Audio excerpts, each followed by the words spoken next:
প্রিয়জনদের সঙ্গে ঈদের ছুটি কাটিয়ে জীবিকার তাগিদে রাজধানীমুখী মানুষ। মঙ্গলবার সকাল থেকে রেল স্টেশন, লঞ্চ ও বাস টার্মিনালে ঢাকামুখী মানুষের ভিড় ছিল। ফিরতি যাত্রার তৃতীয় দিনে ১৬টি ট্রেন পূর্বাঞ্চল ও পশ্চিমাঞ্চলের বিভিন্ন রুটের উদ্দেশ্যে ঢাকা থেকে ছেড়ে যায়। পাশাপাশি ১৫টি ট্রেন ঢাকায় প্রবেশ করে। এদিন রংপুর এক্সপ্রেস, পর্যটক এক্সপ্রেস ও নীলসাগর এক্সপ্রেস ট্রেন প্রায় ৩ ঘন্টা বিলম্বে ছেড়ে গেছে।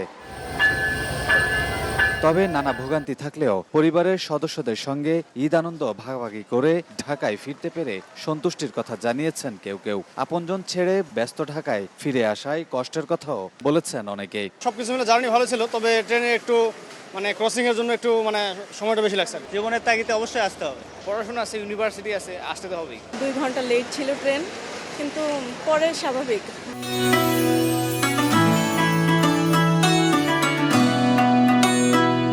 এদিন ঢাকা থেকে বিভিন্ন গন্তব্যে যাওয়ার টিকিট কাউন্টারেও ভিড় ছিল চোখে পড়ার মতো। ঈদযাত্রার শুরুতে অতিরিক্ত চাপ থাকায় এখন স্বস্তিতে বাড়িতে যাচ্ছেন অনেকেই। ঈদের পরে একটু ঝুটঝামেলা ছাড়াই যেতে চাচ্ছিলাম, ছুটি আছে। জামজটও থাকে, বাচ্চা নিয়ে যাব, একটু যদি সমস্যা পড়তে পারে আর কি। ঈদের ৪র্থ দিন আজকে যাচ্ছে আর কি।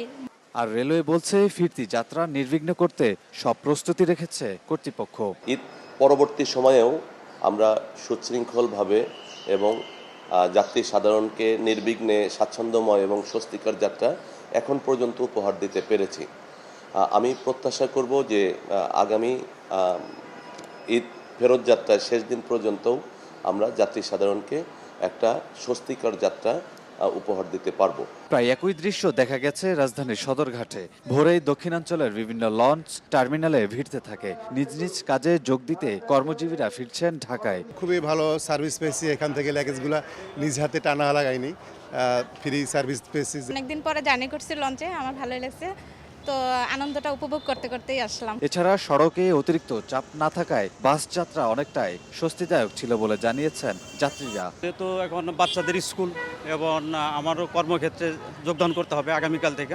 আমাদের তো আজকে থেকে অফিস খোলা, যার জন্য আজকে আসতে হয়েছে তাড়াতাড়ি করে। রাস্তাঘাটের অবস্থা ভালো। আগামী বৃহস্পতি, শুক্র ও শনিবার আবারও 3 দিনের ছুটি থাকায় এরপর যাত্রী চাপ বাড়তে পারে বলে জানিয়েছেন সংশ্লিষ্টরা। কামরুল হাসান, সময় সংবাদ, ঢাকা।